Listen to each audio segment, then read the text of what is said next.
Nikola Tesla, My Inventions. Infancia y primeros recuerdos. El relato de mi vida comienza en un pequeño pueblo de montaña llamado Smiljan, en la frontera militar de Croacia, dentro del Imperio Austrohúngaro. Nací allí durante la medianoche entre el 9 y 10 de julio de 1856. Una fuerte tormenta eléctrica desgarraba el cielo. La partera, viendo los relámpagos que iluminaban la casa, se horrorizó y dijo que aquel niño sería un hijo de la tormenta. A lo que mi madre respondió con firmeza: no, será un hijo de la luz. Mi padre era sacerdote de la Iglesia Ortodoxa, hombre de gran inteligencia y memoria prodigiosa. Tenía un don extraordinario para las lenguas y podía recitar largos pasajes de la Biblia con una voz que imponía respeto. Sin embargo, la verdadera chispa creadora la heredé de mi madre. Aunque no había recibido educación formal, poseía un ingenio natural y era inventora en su propio modo. Diseñaba herramientas para el hogar, ideaba mecanismos para hilar y tejer, y encontraba siempre soluciones prácticas a los problemas de la vida diaria. Era, en verdad, una mujer extraordinaria. Desde mis primeros recuerdos, mi mente estaba poblada de visiones. Las imágenes aparecían ante mis ojos con una intensidad tal que no podía distinguirlas de la realidad. Si alguien mencionaba un objeto, éste surgía de inmediato ante mí, sólido y tangible. Era un fenómeno que me aterraba, pues a menudo me confundía y me impedía discernir qué era real y qué era producto de mi imaginación. Con los años, aprendí a dominar esa facultad y a dirigirla, hasta convertirla en la herramienta más poderosa de mi vida como inventor. De niño, sufría de gran sensibilidad nerviosa.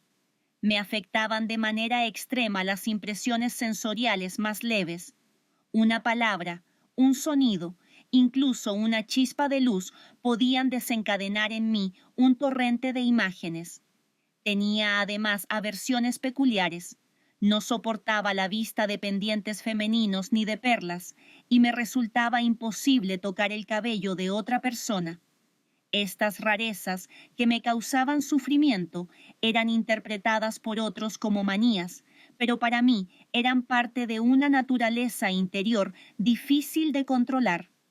Mi vida infantil estuvo marcada por constantes peligros. Una vez caí en un río caudaloso y apenas logré salvarme. En otra ocasión, quedé atrapado en la rueda de un molino y solo un golpe de suerte evitó que muriera. También recuerdo cómo casi me congelo durante una tormenta de nieve. Estas experiencias cercanas a la muerte parecían fortalecer en mí la sensación de que estaba destinado a una misión singular. Pero también había gozo en mis descubrimientos. Me entretenía construyendo pequeños artilugios, molinos de viento con cañas, juguetes movidos por insectos, ruedas que giraban con la corriente del agua. Eran ensayos infantiles, sí, pero revelaban ya mi deseo profundo de comprender las fuerzas de la naturaleza y reproducirlas en forma mecánica.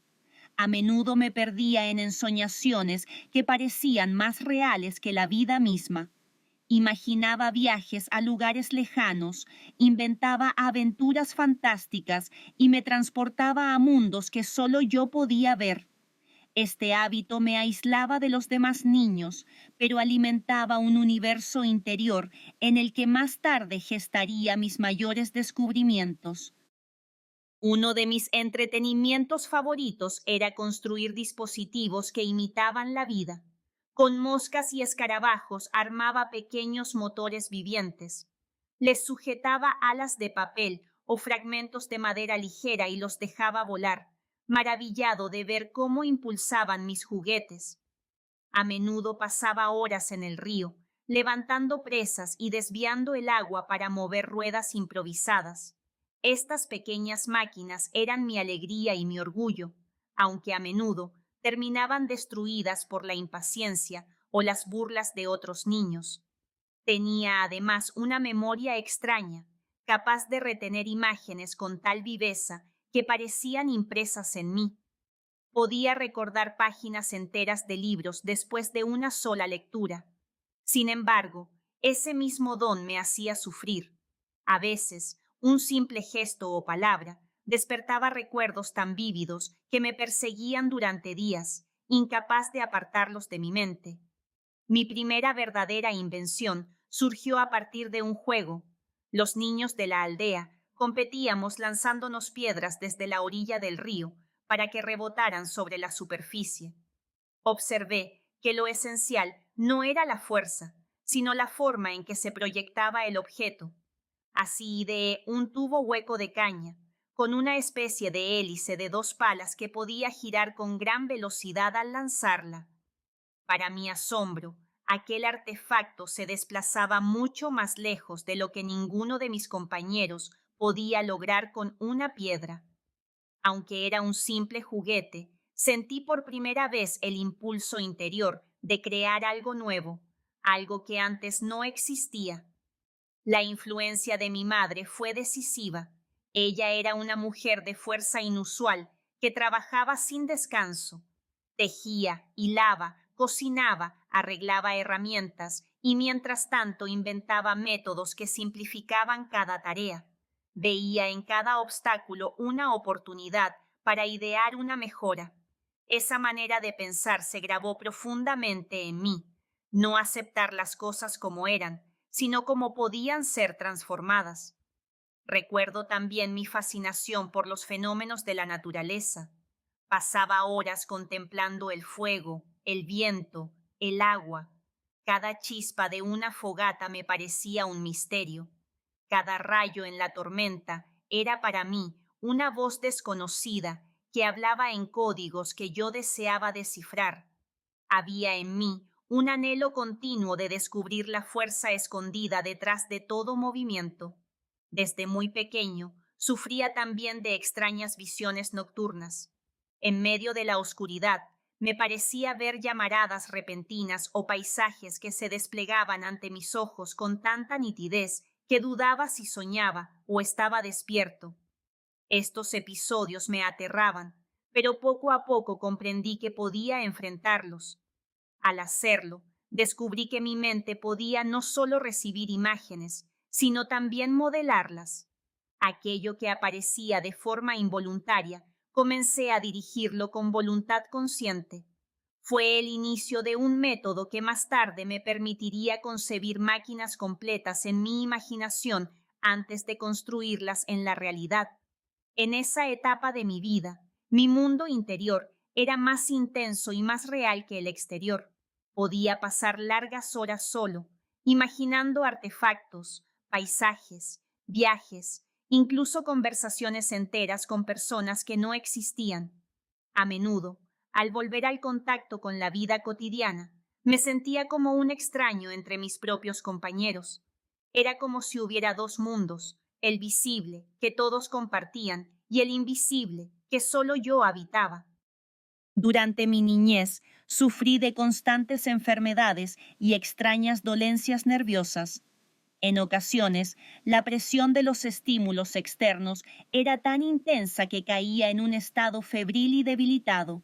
Veía destellos de fuego, luces que cruzaban ante mis ojos y oía zumbidos que parecían provenir de otro mundo. Los médicos poco podían hacer y más de una vez temieron por mi vida. Fue en medio de esos padecimientos cuando descubrí, sin saberlo, un método de autodisciplina mental que más tarde definiría toda mi carrera. Para defenderme de las imágenes involuntarias que me acosaban, comencé a invocar otras, creadas por mi propia voluntad. Al principio, estas eran simples, objetos familiares, escenas conocidas. Luego, gradualmente, logré construir en mi mente mecanismos completos, con todos sus detalles, y sostenerlos con tal claridad que podía observarlos girar y funcionar como si fueran reales. Este ejercicio, nacido de la necesidad, se convirtió en mi herramienta más poderosa, la capacidad de imaginar un invento hasta en sus más pequeños engranajes, probarlo en mi pensamiento y corregir sus fallas antes de materializarlo. Cuando llegué a la juventud, ya podía desarrollar un diseño completo sin necesidad de dibujar un solo plano. Además de estas visiones, mi niñez estuvo marcada por obsesiones peculiares. Tenía un apego casi supersticioso por los números 3, 6 y 9. Cualquier tarea que realizara, desde lavar mis manos hasta caminar, debía repetirse un número de veces divisible por 3. Me sentía intranquilo si no lo hacía. Aún en la adultez, estos hábitos persistieron en mí, y aunque muchos los consideraban manías enfermizas, yo encontraba en ellos un extraño consuelo y una sensación de orden. Otra de mis rarezas era el rechazo visceral hacia ciertos objetos. No podía soportar la vista de perlas y el roce de un cabello humano en mi piel me causaba repulsión. Evitaba los apretones de manos y me producía incomodidad cualquier contacto físico. Esta extrema sensibilidad que tantos inconvenientes me trajo en la vida social estaba ligada a la misma facultad nerviosa que me daba percepciones intensas y una memoria poco común.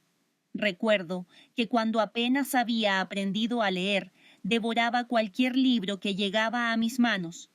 Las historias de viajes y descubrimientos me fascinaban, en especial las obras de Marco Polo, de cuyos relatos me apropié con tanto fervor que podía recitarlos casi palabra por palabra. En mi mente, aquellos viajes se volvían tan vívidos que yo mismo sentía haber estado en tierras lejanas, cruzando desiertos y mares. Así, poco a poco, mi infancia fue un terreno de contrastes, fragilidad física y fiebre nerviosa por un lado, imaginación desbordante, memoria prodigiosa y voluntad creadora por el otro. Cada día parecía oscilar entre la debilidad y el descubrimiento, entre el sufrimiento y la revelación. Hubo en mis primeros años numerosos episodios en los que la muerte pareció rozarme con su mano, pero de los que siempre escapé, como por un designio invisible. Una vez, jugando con mis compañeros en el río, me lancé desde una roca demasiado alta. La corriente me arrastró hacia un remolino del que apenas pude salir con vida. En otra ocasión, mientras exploraba un molino de agua, caí en el engranaje de la rueda, que giraba con violencia, y fui liberado en el último instante. Recuerdo también haber quedado sepultado por la nieve durante una tormenta, hasta que un grupo de aldeanos me encontró casi sin aliento. Cada uno de estos accidentes reforzaba en mí la sensación de que estaba reservado para algo más que una existencia común. No era arrogancia infantil, sino una convicción profunda, como si una fuerza mayor me hubiera elegido para una misión cuyo propósito todavía desconocía. De todos mis recuerdos de esa época, el más vivo es la certeza de que el pensamiento es tan real como la materia. Para mí, no había diferencia entre una imagen concebida en la mente y un objeto visto con los ojos. Ambos existían con la misma intensidad. Con el tiempo, esta facultad se convertiría en la base de mi método de invención: ver, probar y perfeccionar cada creación en el laboratorio interior de la mente antes de llevarla al mundo físico.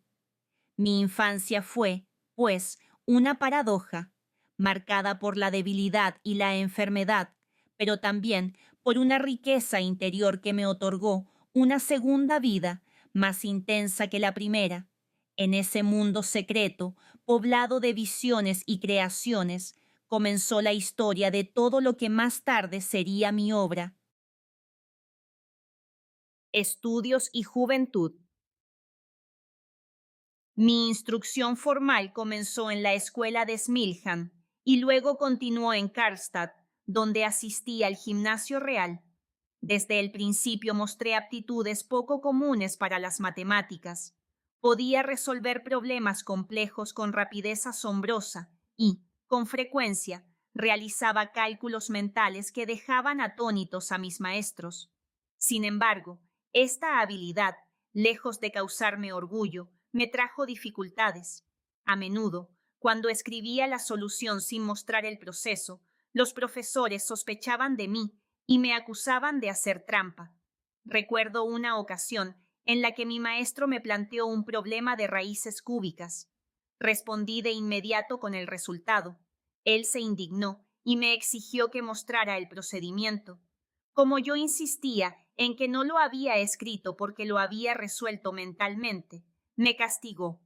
No podía comprender que mi mente se había habituado a visualizar los números como entidades vivas, como formas que podía girar, descomponer y recomponer en mi imaginación.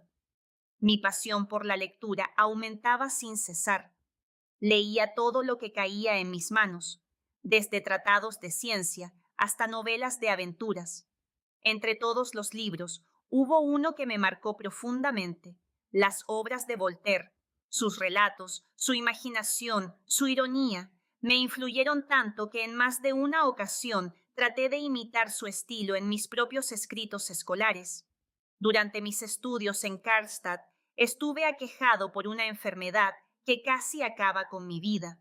Una epidemia de cólera azotó la región y yo fui uno de los miles de afectados. Durante 9 meses permanecí postrado en cama, debilitado al extremo. Los médicos habían perdido la esperanza de salvarme.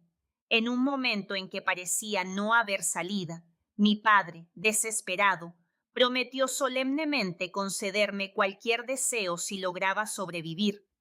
Yo le respondí que lo que quería era estudiar ingeniería.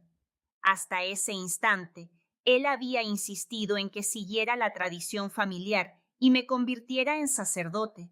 Pero mi convicción fue tan intensa que, cuando logré recuperarme, aceptó su promesa.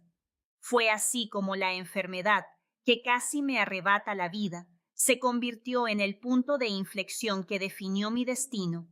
Desde ese momento, supe que dedicaría mi existencia al estudio de las ciencias y a la creación de inventos. Cuando dejé Karlstadt, ingresé al Politécnico de Graz con el propósito de estudiar ingeniería. Fue allí donde por primera vez entré en contacto con la electricidad de un modo que transformó mi vida. Recuerdo claramente la sala de conferencias en la que nuestro profesor nos mostró la nueva dínamo de Gram, considerada en aquel entonces una maravilla de la ingeniería. Mientras observaba el funcionamiento del generador, una idea surgió en mí con la fuerza de una revelación. Esa máquina podría funcionar sin escobillas, sin conmutador. Vi de inmediato en mi mente un motor que operaba con corriente alterna, que no necesitaba contacto eléctrico deslizante. Exclamé mi observación en voz alta y el profesor, irritado, respondió: «Señor Tesla, tal motor sería perpetuum mobile». Imposible. Sus palabras, lejos de desalentarme, encendieron en mí un fuego que jamás se apagó. Estaba convencido de que mi visión era cierta y que algún día demostraría su verdad. Desde ese momento, mi vida entera se orientó hacia la búsqueda de la corriente alterna. Mis años en Graz fueron intensos. Estudiaba 18 horas al día y a menudo olvidaba comer o dormir. Me apasionaba cada asignatura y con frecuencia sorprendía a mis maestros con mis resultados. Durante un tiempo fui el orgullo de la institución, pero esa disciplina extrema terminó por quebrantar mi salud. La fatiga y el agotamiento nervioso me acompañaron durante largo tiempo. Pese a ello, mi imaginación seguía creciendo. Veía máquinas enteras en mi mente, motores que giraban sin chispas, generadores que transmitían energía de manera limpia. Las imágenes eran tan claras que podía detener el mecanismo, girarlo en distintas direcciones y volver a ponerlo en marcha, todo sin un solo dibujo en papel. Mi laboratorio era mi mente. En aquellos años también descubrí el poder de la lectura de obras científicas y filosóficas. Me alimentaba de todo lo que encontraba, desde los tratados de Maxwell hasta la poesía de Goethe. Cada palabra parecía abrirme nuevas perspectivas y cada descubrimiento reforzaba mi convicción de que la electricidad contenía secretos aún inexplorados, capaces de transformar el mundo. Pero junto a mis triunfos llegaron también fracasos. Comencé a descuidar mis estudios formales y poco a poco caí en el desorden. Perdí el favor de mis profesores y mi rendimiento académico se vio afectado. Mis compañeros me miraban con desconfianza y mis ideas eran consideradas extravagancias. Finalmente, me vi obligado a abandonar Graz antes de concluir mis estudios. Fue un golpe doloroso, pero nunca me arrepentí, pues llevaba conmigo la visión más importante de mi vida, la certeza de que la corriente alterna sería la clave del futuro. Tras dejar Graz, pasé un periodo difícil en el que me vi desorientado y con la salud quebrantada. Mi familia sufrió grandes preocupaciones por mi causa, y mi padre me llamó de regreso, tratando de que retomara el camino de los estudios. Fue en esa época cuando me trasladé a Budapest, donde encontré trabajo en la Compañía Nacional de Teléfonos. En Budapest conocí a un hombre que habría de convertirse en mi amigo cercano, el ingeniero Antal Sigeti. Con él compartí largas caminatas por el parque de la ciudad, mientras discutíamos ideas de matemáticas y física. Yo me encontraba todavía débil, acosado por migrañas y desvanecimientos, pero la chispa de la invención ardía más que nunca en mí. Un día, mientras paseaba por el parque de la ciudad, ocurrió la visión decisiva de mi vida. Era una tarde clara de febrero de 1882. El sol se ponía y las sombras de los árboles se alargaban sobre el suelo. De pronto, recordé un pasaje de Goethe en Fausto. Mira cómo el sol, cansado, se esconde tras los montes. Es hora de que un nuevo día nazca para ti. En ese instante, como respuesta a esas palabras, vi con absoluta claridad el principio del motor de inducción. El campo magnético giratorio se desplegó ante mis ojos como una imagen viva. Con un bastón comencé a trazar diagramas en la arena del camino, mostrando a mi amigo cómo las corrientes alternas, desfasadas entre sí, podían crear una rotación continua sin necesidad de conmutador. Fue una revelación sublime, el cumplimiento de la visión que había tenido años antes en Graz. Todo el mecanismo estaba allí, completo en mi mente, el estator, el rotor, el principio de la inducción. Supe de inmediato que aquella invención cambiaría para siempre el destino de la electricidad. La emoción fue tan intensa que apenas podía hablar. Recorrí el parque, repitiendo los diagramas, mientras la idea giraba en mi mente como un fuego que no se apagaba. Desde ese momento, cada paso que di en mi carrera estuvo orientado a hacer realidad aquel motor. Durante mi estancia en Budapest, también trabajé intensamente en mejorar la central telefónica. Logré introducir innovaciones que aumentaron su rendimiento y gané cierta reputación como ingeniero ingenioso. Sin embargo, para mí todo eso era secundario. Mi verdadera obsesión era el motor de inducción, que ya vivía en mi pensamiento como una máquina terminada.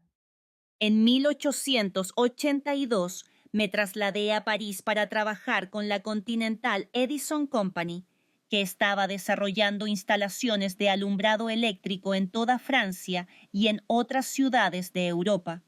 Allí adquirí experiencia práctica en proyectos de gran escala, instalando centrales, cables y equipos. En ese ambiente, mis ideas sobre la corriente alterna se encontraban aún con una fuerte resistencia. La mayoría de los ingenieros seguían aferrados a la corriente continua, defendida por Edison y considerada más segura y manejable. Yo, sin embargo, no tenía dudas. La corriente alterna era el futuro. En París trabajé en un gran taller, rodeado de ingenieros y técnicos de todas las naciones. destacaba por mi incansable empeño y mi habilidad para reparar fallas complicadas en máquinas y generadores. Se me confiaron cada vez más responsabilidades y comencé a adquirir fama como un hombre que podía resolver cualquier problema. Durante mis ratos libres, continuaba perfeccionando mentalmente el diseño de mi motor de inducción. Cada día lo veía más claro. El campo magnético giratorio estaba listo para ser mostrado al mundo. Sin embargo, carecía de los medios para construirlo en Europa, donde la empresa de Edison dominaba y no quería oír hablar de alternativas. Fue entonces cuando se me ofreció la oportunidad que habría de cambiar mi vida. Charles Batchelor, colaborador cercano de Edison, me recomendó que viajara a Estados Unidos, asegurándome que allí encontraría el ambiente propicio para desarrollar mis ideas. Con su carta de presentación en mano, en 1884 embarqué rumbo a Nueva York, lleno de esperanzas, pero con apenas 4 centavos en el bolsillo. Así llegué al nuevo continente, con el motor de inducción ya completo en mi mente y el destino de demostrar al mundo que la corriente alterna no solo era posible, sino que sería la fuerza que electrificaría al planeta entero. Experimentos tempranos y llegada a Estados Unidos. En junio de 1884, desembarqué en Nueva York con poco más que la ropa que llevaba puesta, algunos cálculos de mis inventos y una carta de recomendación de Charles Batchelor para Thomas Edison. La ciudad era un hervidero de actividad, con tranvías, cables, luces y un bullicio que me resultaba a la vez deslumbrante y aterrador. Apenas hablaba inglés y no tenía dinero, pero llevaba conmigo una convicción inquebrantable, que estaba destinado a demostrar la superioridad de la corriente alterna. Mi primera meta fue presentar mis credenciales a Edison. La carta de Batchelor, su colaborador más cercano, decía: «Conozco a 2 grandes hombres, usted es uno de ellos, el otro es este joven». Aquellas palabras, aunque exageradas, me abrieron la puerta. Edison me recibió con desconfianza, como quien observa a un extraño con ideas poco prácticas. Pero pronto me puso a prueba. Me pidió que trabajara en la reparación de generadores y motores defectuosos en sus instalaciones. Acepté con entusiasmo y en pocas semanas había logrado resolver problemas que sus propios ingenieros habían considerado imposibles. Edison era un hombre de genio indiscutible, pero de carácter áspero. Su método de trabajo era el de la prueba y el error, incansable, directo, sin paciencia para teorías matemáticas. Yo, en cambio, venía con el hábito de concebir cada detalle en mi mente antes de construir. Éramos, en cierto modo, opuestos complementarios, aunque esa misma diferencia nos llevaría pronto al conflicto. En una ocasión, Edison me prometió $50,000 si lograba rediseñar sus generadores de corriente continua para hacerlos más eficientes. Trabajé día y noche durante meses y finalmente le presenté un sistema completamente nuevo que superaba sus expectativas. Cuando pedí mi recompensa, se rió y dijo: «Tesla, usted no entiende nuestro humor americano». Esa frase me marcó para siempre. Me retiré de su compañía con apenas unos centavos en el bolsillo, pero con la firme determinación de que mi futuro no dependería de burlas ni de promesas incumplidas. Después de mi separación de Edison, enfrenté un periodo de grandes privaciones. Sin trabajo estable y sin dinero, tuve que aceptar labores humildes como cavar zanjas por unos pocos dólares al día. Para alguien que llevaba en su mente un motor capaz de revolucionar el mundo, aquello era una humillación amarga. Sin embargo, no perdí la esperanza. Cada palada de tierra me recordaba que debía perseverar hasta que mi oportunidad llegara. Esa oportunidad Apareció gracias a un grupo de hombres de negocios que escucharon hablar de mis ideas y se interesaron en financiarlas. Fue así como fundamos la Tesla Electric Company en 1887. En un modesto laboratorio de Nueva York, comencé a trabajar en mis primeras patentes americanas. Allí construí, por fin, el motor de inducción que había concebido años atrás en Budapest. El día en que vi girar aquel motor, impulsado por corrientes alternas desfasadas, sentí una emoción indescriptible. Era como ver materializarse un fantasma que me había acompañado durante años. Sabía que esa máquina cambiaría el destino de la industria eléctrica. Durante los meses siguientes obtuve más de una docena de patentes relacionadas con la corriente alterna y el sistema polifásico. Estas patentes formaban un conjunto tan coherente y completo que pronto atrajeron la atención de George Westinghouse, uno de los grandes empresarios del sector eléctrico. Westinghouse comprendió de inmediato el valor de mi trabajo. Mientras otros se burlaban o dudaban, él ofreció comprar mis patentes y me invitó a colaborar con su compañía. Fue un momento decisivo. Por primera vez contaba con respaldo económico y con los medios necesarios para demostrar al mundo la superioridad de la corriente alterna. Con el apoyo de George Westinghouse, mis sistemas de corriente alterna comenzaron a difundirse. Sin embargo, esto provocó la abierta hostilidad de Edison, que veía amenazado el imperio que había construido sobre la corriente continua. Edison emprendió una campaña encarnizada para desacreditar mi trabajo. Aseguraba que la corriente alterna era peligrosa, mortal, inadecuada para el uso doméstico. En su afán de convencer a la opinión pública, llegó incluso a organizar demostraciones en las que electrocutaba a animales con corriente alterna para sembrar el miedo. Estas prácticas me repugnaban profundamente, pero no me desviaron de mi propósito. Westinghouse, con una visión mucho más amplia, comprendió que la corriente alterna podía llevar electricidad a grandes distancias con pérdidas mínimas, algo imposible con la continua. Era la solución que el mundo necesitaba para iluminar ciudades enteras. El momento decisivo llegó en 1893, cuando se celebró la Exposición Mundial de Chicago. La comisión organizadora debía elegir entre dos propuestas, la de Edison y su corriente continua, o la de Westinghouse con mis sistemas de corriente alterna. Fue una batalla intensa, pero finalmente se nos otorgó el contrato. Esa noche, cuando se encendieron más de 200.000 lámparas de arco y bombillas incandescentes alimentadas por la corriente alterna, el mundo presenció por primera vez el verdadero poder de mi invención. Millones de personas quedaron maravilladas. La oscuridad de los siglos se disipó en un instante, sustituida por un océano de luz blanca que iluminaba cada rincón de la feria. Para mí, fue la confirmación de lo que había visto en mi mente tantos años antes, que la energía podía fluir libremente a través del espacio, domesticada y dirigida para beneficio de la humanidad. Fue también la victoria definitiva en la llamada Guerra de las Corrientes. El triunfo en Chicago marcó un antes y un después en mi vida. La corriente alterna se impuso como el sistema eléctrico del futuro, y con ello se abrió una nueva era para la humanidad.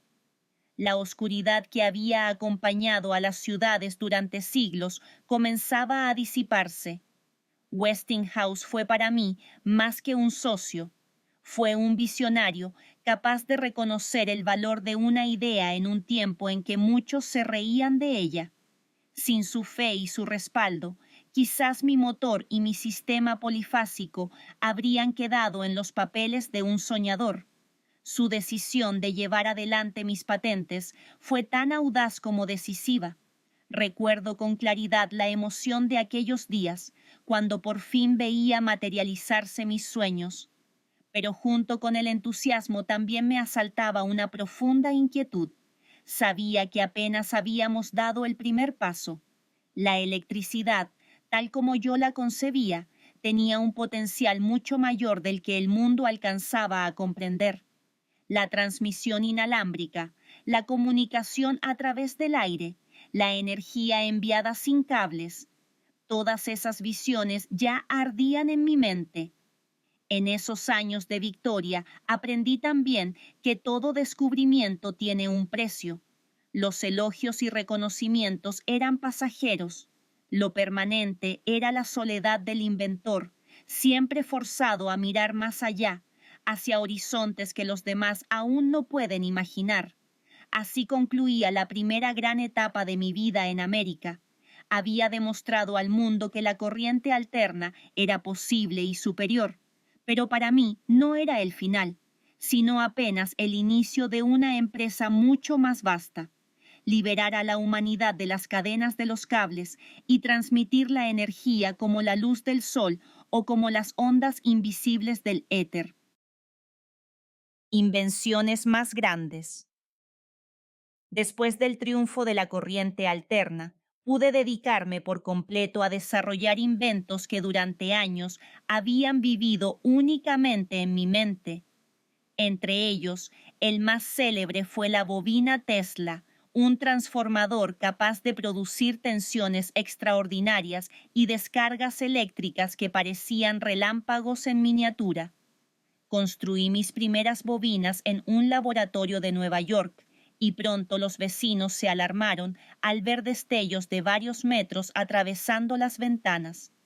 Los truenos que producían mis experimentos sacudían las paredes y encendían bombillas a distancia, sin cables.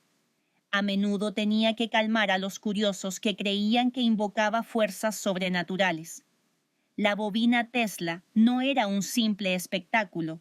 Era el corazón de mis investigaciones sobre la transmisión inalámbrica de energía. Comprendí que, al excitar la Tierra y la atmósfera con estas ondas de alta frecuencia, era posible enviar energía sin necesidad de cables, a cualquier distancia. Esta idea me obsesionó durante el resto de mi vida. En paralelo, exploré los misterios de la radiación invisible. Sin saberlo, me adelanté a los descubrimientos de los rayos X. En 1894 ya estaba obteniendo imágenes de huesos humanos utilizando tubos de vacío de mi propio diseño. Estos experimentos, realizados antes de que Röntgen anunciara su hallazgo, me convencieron de que existían fuerzas aún desconocidas que el hombre apenas comenzaba a vislumbrar. Mi laboratorio se convirtió en un lugar de maravillas. Visitantes de todo el mundo acudían para ver cómo hacía girar lámparas sin conexión eléctrica, cómo enviaba chispas que parecían relámpagos artificiales o cómo hacía vibrar objetos a distancia mediante ondas invisibles. Muchos salían convencidos de haber presenciado magia. Yo solo veía el futuro. Uno de mis descubrimientos más fascinantes en esos años fue el fenómeno de la resonancia.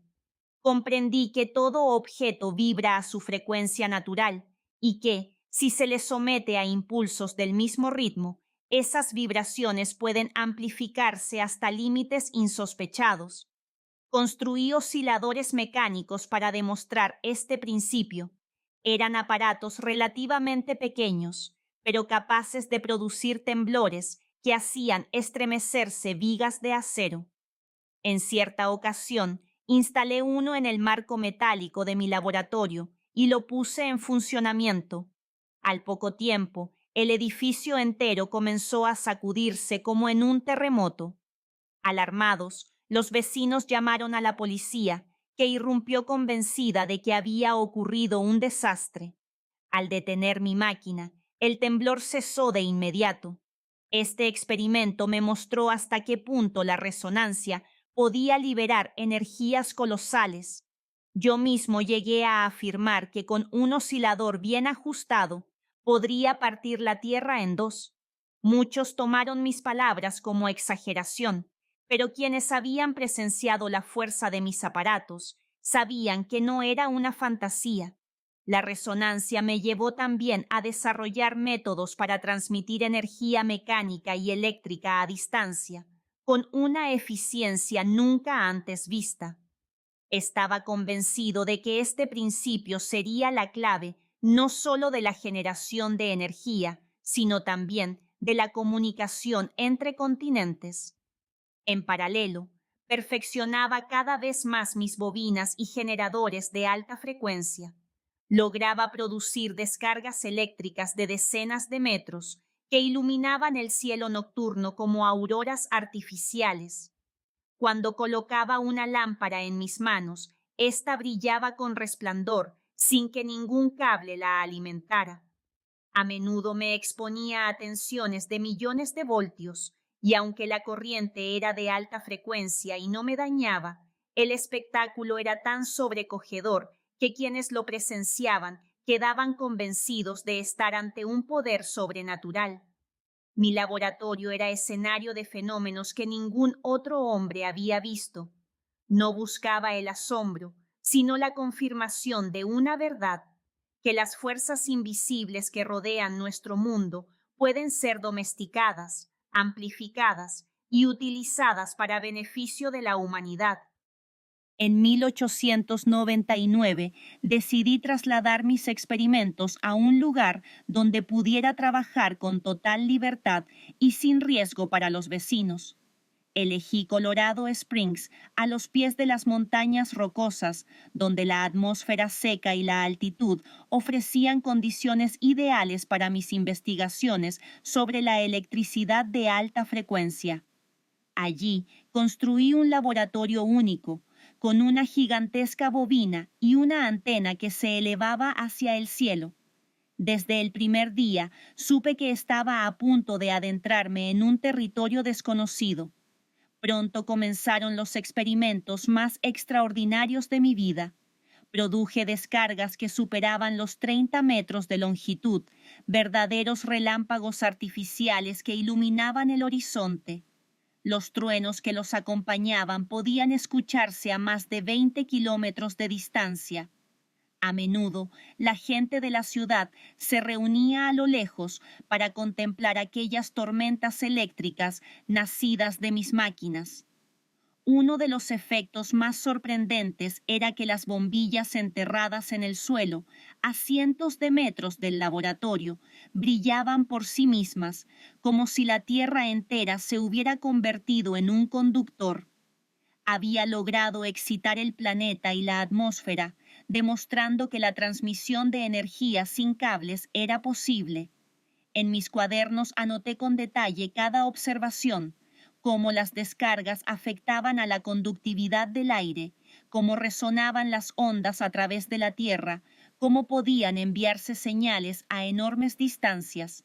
Estaba convencido de que había hallado el principio para un sistema mundial de transmisión inalámbrica de energía y de comunicaciones.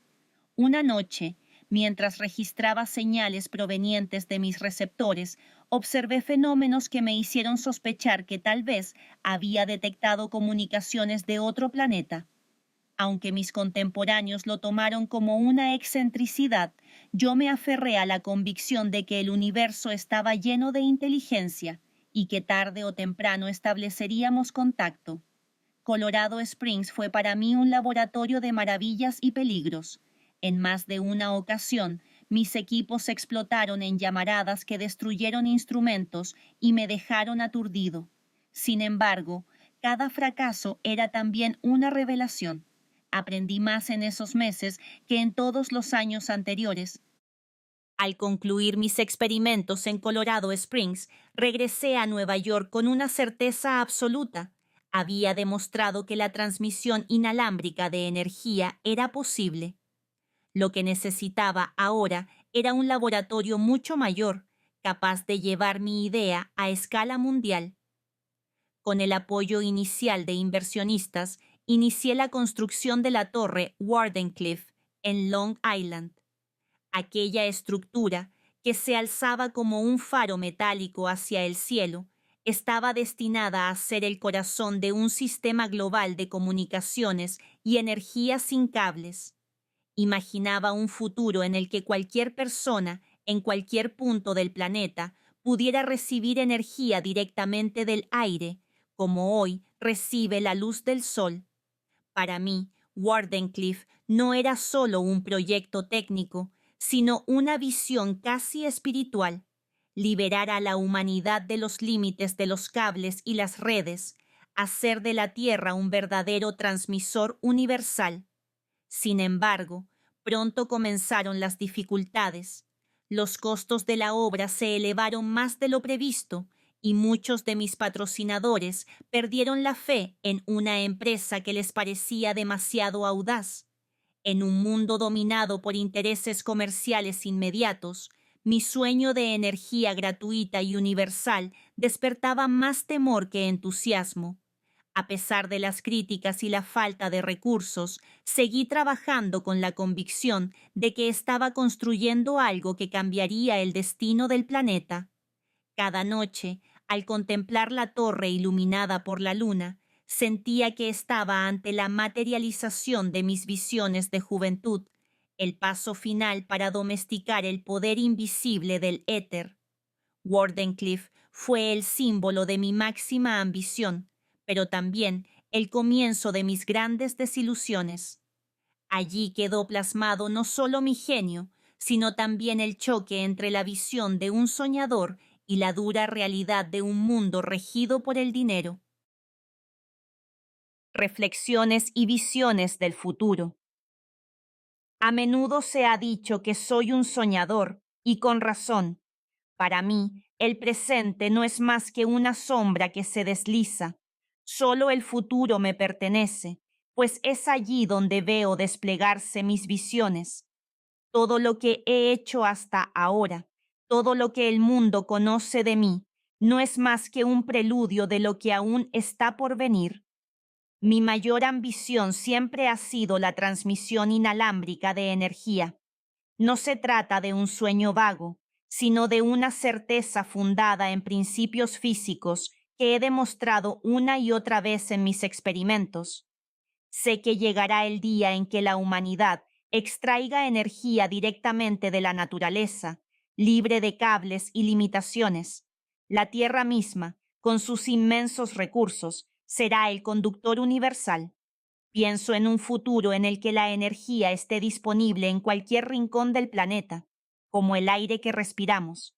Ciudades enteras iluminadas sin una sola línea de transmisión visible, hogares alimentados por la fuerza invisible del éter, barcos y trenes moviéndose sin combustible, impulsados por la energía que les llega a través del espacio. Ese es el destino hacia el cual apunta todo mi trabajo. A menudo me preguntan de dónde viene esa convicción. Les respondo que es la misma certeza que me guió cuando concebí el motor de inducción, muchos años antes de que alguien más creyera en él. Veo en mi mente los mecanismos, los campos, los circuitos, y sé que son reales. Lo que imagino hoy será el hecho consumado de mañana. No obstante, también comprendo que la humanidad aún no está lista para aceptar ciertas verdades. He sufrido burlas, incomprensión y abandono por parte de quienes solo miran el beneficio inmediato. Pero estoy convencido de que mis ideas prevalecerán, porque no son mías, son las de la naturaleza misma, que tarde o temprano se revelan. El mundo actual se consume en disputas políticas, en luchas de poder y en guerras sin sentido. En medio de ese caos, yo vislumbro una civilización nueva, unida por la ciencia y la energía. Cuando la humanidad disponga de energía abundante y gratuita, cesará gran parte del sufrimiento que hoy la agobia. Habrá agua potable para todos, gracias a la desalinización de los mares. Habrá alimento en abundancia, gracias a la mecanización agrícola. Habrá comunicación instantánea entre los pueblos, gracias a la transmisión inalámbrica de mensajes e imágenes. Me atrevo a decir que veremos un planeta transformado en una sola comunidad, en la que las fronteras serán irrelevantes y las diferencias se atenuarán. El verdadero vínculo entre los hombres será la energía, esa fuerza universal que nos rodea a todos por igual. Entre las aplicaciones más inmediatas de mis descubrimientos está la transmisión inalámbrica de mensajes. Ya he demostrado en mi laboratorio que es posible enviar señales a gran distancia sin necesidad de cables. No dudo que llegará un tiempo en el que cualquier persona podrá llevar consigo un aparato pequeño en el bolsillo y comunicarse instantáneamente con otra, sin importar la distancia que los separe. Los océanos dejarán de ser barreras y el planeta entero estará conectado por una red invisible. Más aún, preveo la posibilidad de transmitir no solo mensajes, sino también imágenes, música y hasta movimiento. Habrá un sistema de comunicación universal que permitirá ver y escuchar a otra persona en tiempo real, aunque se encuentre en el otro extremo del mundo. Este avance transformará la vida social y cultural de la humanidad de un modo que hoy apenas podemos imaginar. La energía inalámbrica permitirá además mover barcos, trenes y máquinas sin combustible. Bastará con que estén provistos de un receptor y la energía llegará a ellos directamente desde estaciones transmisoras. La industria se liberará de las cadenas del carbón y del petróleo, y la naturaleza respirará con alivio. No ignoro que muchos consideran estas ideas como fantasías, pero son los mismos que se rieron cuando hablé por primera vez de un motor sin conmutador y que más tarde tuvieron que reconocer su verdad. El tiempo es el juez implacable que convierte en realidad lo que hoy parece un sueño.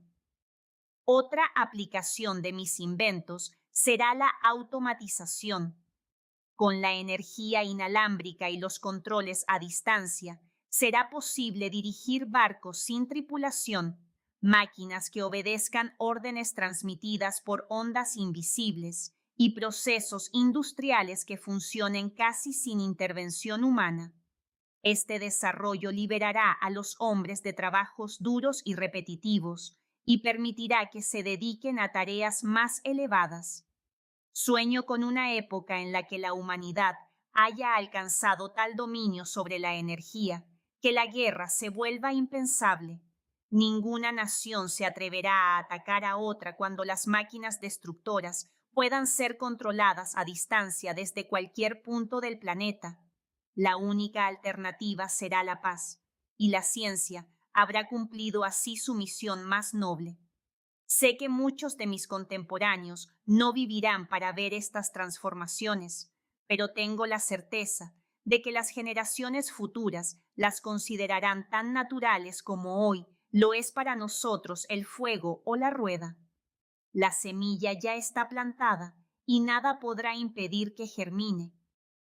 He aprendido a lo largo de mi vida que la ciencia no es un fin en sí misma, sino un medio para elevar al hombre.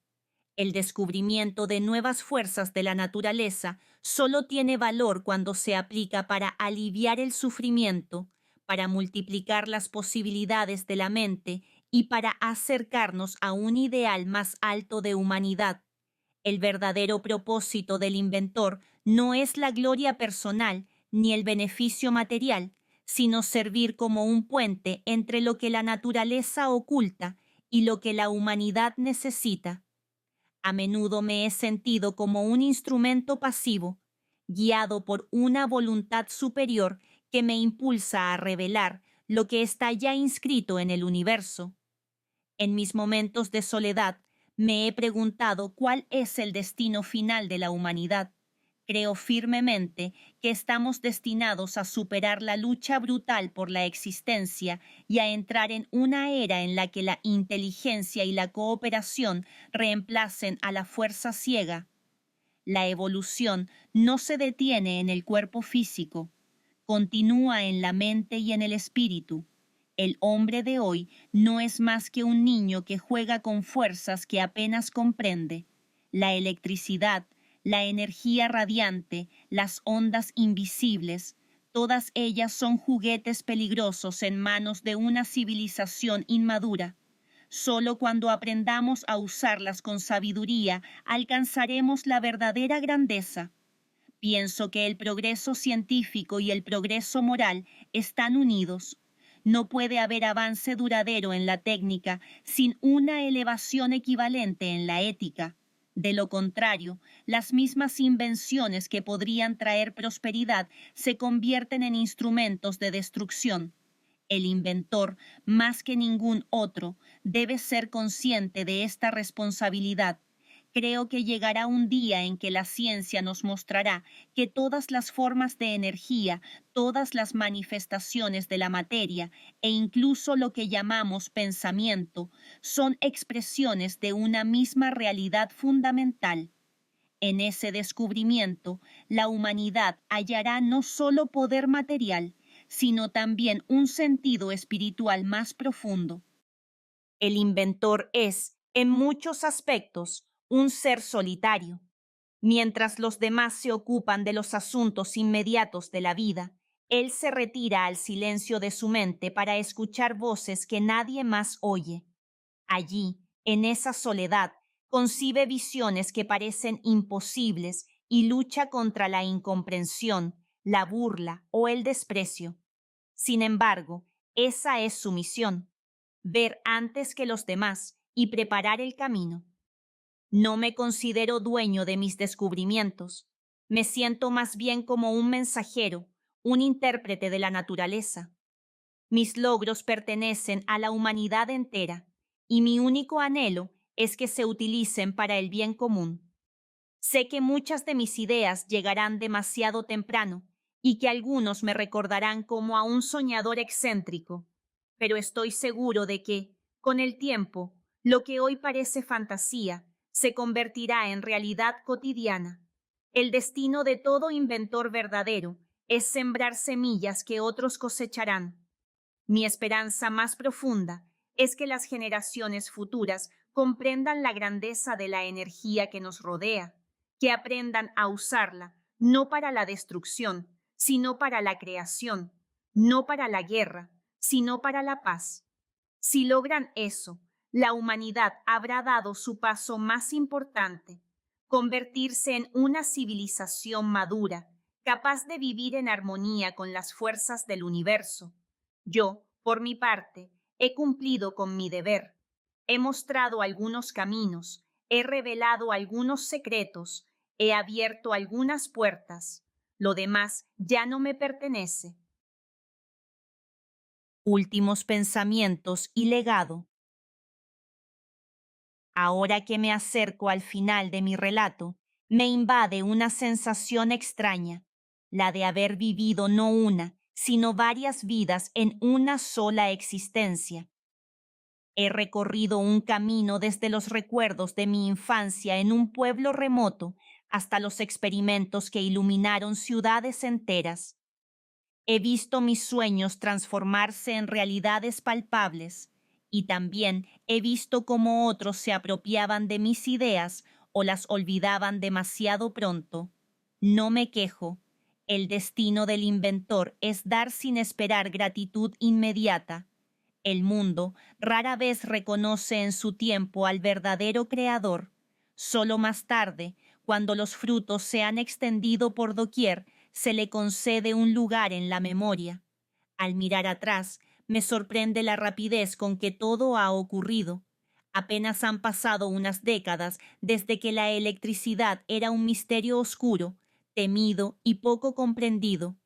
Hoy ilumina nuestras casas, mueve nuestras máquinas y conecta naciones enteras. Y esto es apenas el comienzo. Lo que hemos logrado hasta ahora es insignificante comparado con lo que está por venir. Creo firmemente que el futuro reservará a la humanidad descubrimientos mucho más grandiosos que los míos. Algún día, el hombre dominará por completo la energía radiante, captará la fuerza del sol, del viento, del mar y de los átomos, y los usará para fines pacíficos. La lucha por la supervivencia dará paso a una vida de abundancia, en la que la pobreza y el hambre serán abolidas. Si algo lamento es que mi tiempo en la tierra sea demasiado breve para ver realizados todos mis sueños, pero confío en que otros tomarán la antorcha. Mi papel ha sido mostrar la posibilidad, señalar el camino. El resto pertenece a las generaciones venideras. Mi vida personal ha sido, en gran parte, sacrificada en nombre de la ciencia. Nunca me casé ni formé un hogar, pues comprendí desde temprano que mi misión exigía toda mi energía y mi atención. Algunos me han reprochado esa renuncia, pero para mí no fue una pérdida. El laboratorio fue mi familia, mis inventos fueron mis hijos, y mi legado será mi única descendencia. He conocido la soledad en un grado que pocos podrían soportar. En medio de ciudades bulliciosas, he caminado como un extraño, ajeno a los intereses que mueven a los demás. Pero esa misma soledad me ha dado la libertad de escuchar la voz interior que me guía. El inventor no puede vivir de otro modo. Debe estar dispuesto a apartarse del mundo para entregarse a su visión. Hubo momentos en que la incomprensión y la falta de apoyo casi me llevaron a la desesperación. Sin embargo, nunca perdí la fe en la certeza de mis ideas. Preferí ser ridiculizado antes que traicionar la verdad que veía con mis propios ojos. Y aunque mis días estuvieron marcados por privaciones materiales, jamás renuncié a la riqueza inagotable de la imaginación. Sé que muchos me recuerdan como un hombre excéntrico, con manías y hábitos extraños. Es cierto, mi vida estuvo llena de rarezas que otros nunca comprendieron, pero detrás de esas excentricidades había una mente en constante vibración, demasiado sensible quizás para el mundo común. Lo que algunos llaman locura, yo lo llamo fidelidad a una visión más alta. Al escribir estas últimas líneas, no siento amargura. Siento gratitud por haber tenido la oportunidad de contemplar un fragmento de los secretos de la naturaleza y de compartirlos con la humanidad. Todo lo demás, fama, fortuna, reconocimiento, es pasajero.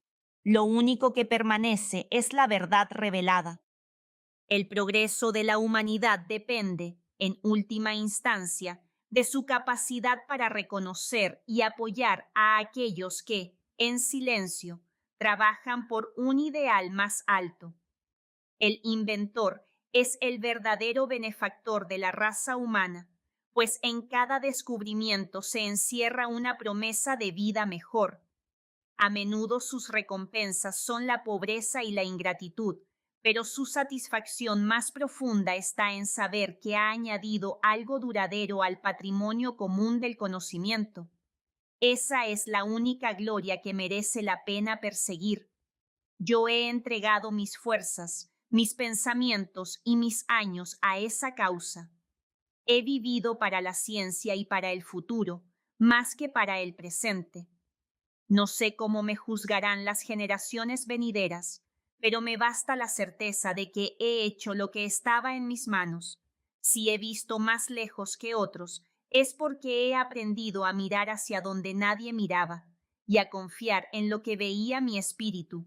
No guardo resentimiento hacia quienes me ignoraron o me ridiculizaron. Todo pasa, solo la verdad permanece, y así concluye mi relato. El resto de mi vida se perderá en el silencio, pero mis inventos, mis visiones y mis esperanzas seguirán viviendo en las obras de los que vengan después. Mi único deseo es que lo utilicen con sabiduría, para bien y no para mal. Cuando llegue el día en que la humanidad use la energía que la rodea como hoy usa el aire o el agua, cuando la guerra sea imposible y la cooperación universal inevitable, entonces el sueño de mi vida se habrá cumplido. Y si en ese mundo alguien recuerda mi nombre, que no lo haga por mis rarezas, sino por haber servido, aunque fuera un poco, al progreso de la humanidad,